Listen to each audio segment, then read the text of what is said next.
as I dance to music that sounds strangely Irish, I wonder which spirit will win, the good one or the mischievous one. Thank goodness the Ark is safely locked away in the church, far beyond the reach of skeptics like me. Tomorrow, I continue my quest for the keepers of the lost Ark. I take a shower under the thundering waters of the Nile and cross a bridge built with honey, eggs, and clay.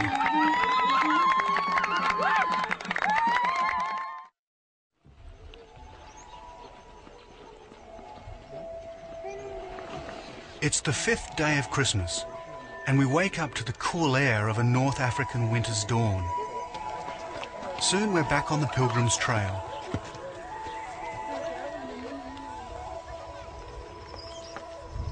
Our route takes us from the Ethiopian Bethlehem back into the mountains as we head for the Blue Nile and the Tissasat Falls.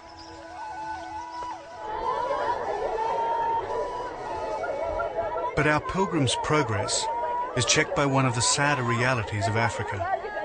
A cortege like this can only mean one thing: a funeral.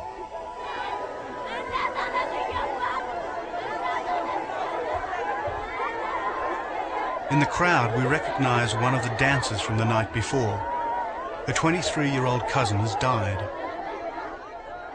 As is the custom in small, close-knit communities like this, everyone attends, including us.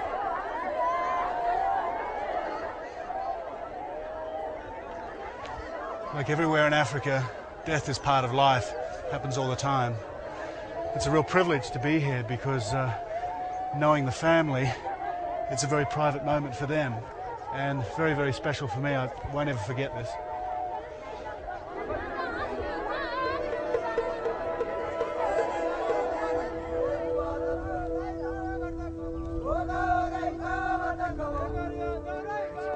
We're now well into our pilgrimage. We've got just over a week to go, but there's still 120 miles of hard slog ahead of us.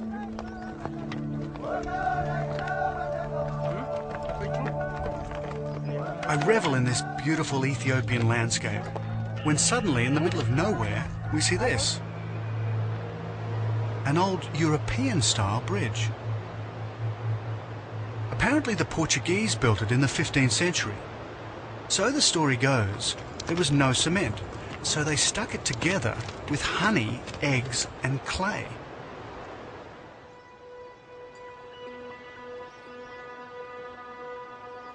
We're now approaching the Blue Nile. And in the distance, a strange white mist. These are supposed to be some of the most spectacular waterfalls in North Africa. I see the wafting haze that gives them their local name, Tissasat, or the smoke of fire.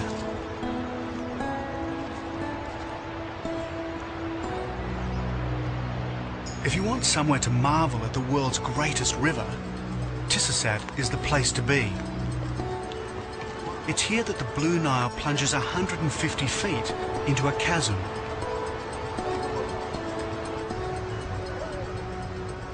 It's the first time that Ishitu and his family have ever seen so much water in one spot. Remember, this is an arid country, plagued by drought. To most pilgrims, this is a miracle.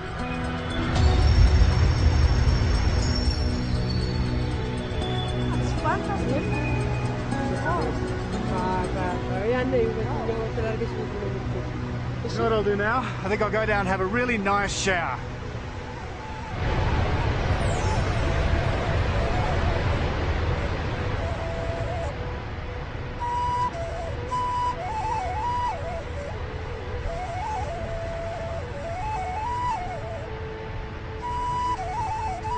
Under the slightly skeptical eye of this young shepherd, I make my way down to the ultimate shower scene. We're in the middle of the dry season. The falls are at their lowest ebb. Imagine what it's like around here when it rains.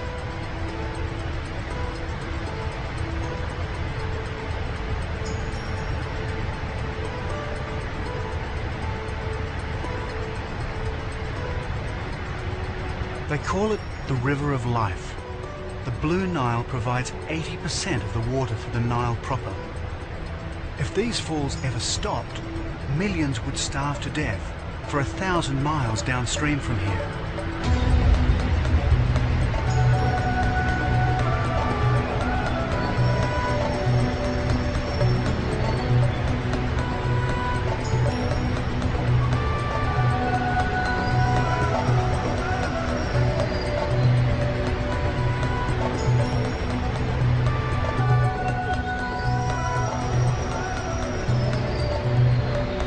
Talk of turning a shower into a religious experience.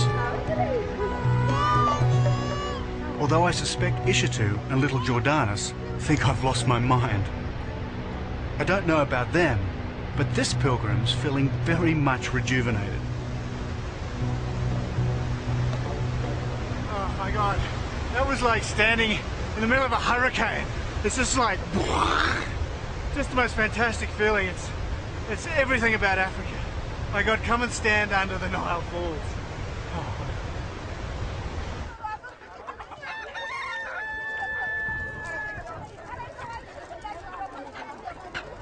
That afternoon, we go into Tisisat village to stock up on food.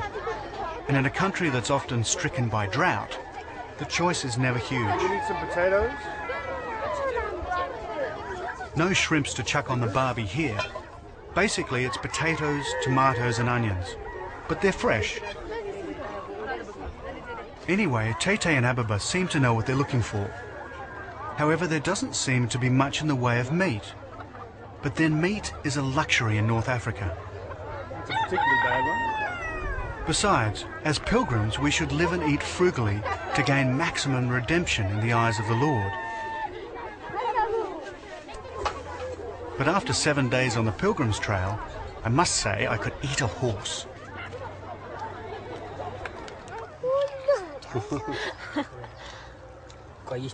This is the local staple, a flatbread called injera. It's made from millet and appears at every meal. When someone shares food with you, it's a great compliment. But when they actually put it in your mouth, it means affection.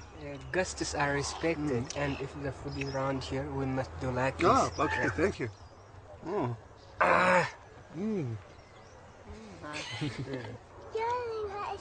By now, I'm getting to know Ishitu and his family. Normally, a pilgrimage would be a very private family event, so they've been generous indeed to let me tag along. You know, a lot of countries in the world don't have pilgrimages at all, and a lot of people, I think, find it very strange that people are still walking hundreds of miles for religious reasons. Well, here in Ethiopia we have a lot of pilgrims, and they came from different parts of Ethiopia, and they visit the monastery churches. But this is my first time with my kids and my wife.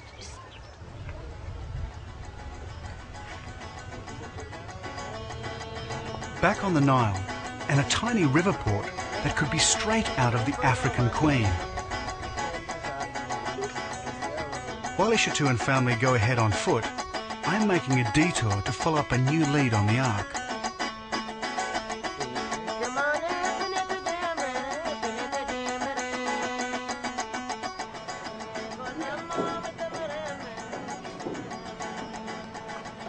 I'm told that when the Ark was brought to Ethiopia, it came up past this spot. They tell me there's an island on a lake upstream where the Ark is supposed to have been kept for 800 years. Some say it's still there.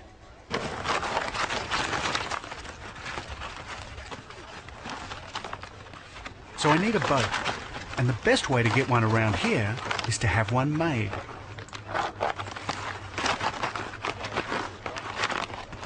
They're making papyrus canoes in a manner unchanged in 3,000 years. I've seen similar craft on the River Tigris, on the Caspian Sea, and on the Andean lakes of South America. How the same idea spread so far, we just don't know. So whatever the reason for their design, it's obvious that these little craft have played a huge role in moving people around the globe. Given they've been around for about 3,000 years, it'll probably hold together just long enough